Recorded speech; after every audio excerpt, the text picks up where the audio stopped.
नमस्कार मित्रांनो. तर शेती करताना आपल्या शेतात शेतकरी काय करतो, काय नाही, हे तुम्हाला दाखवून देतो.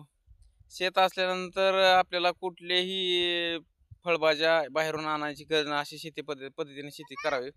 तर माझ्या शेतात मित्रांनो तुम्हाला दाखवतो काय काय आहे. तर ही ककडी लावलेली आहे. ही पूर्ण ककडी आहे. ककडी खायची. ही ज्वारी आहे.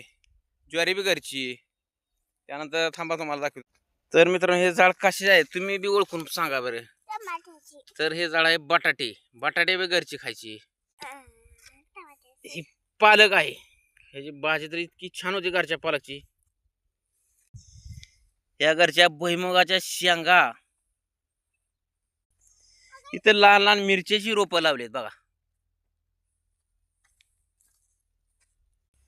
हे गाजर आहे गाजर.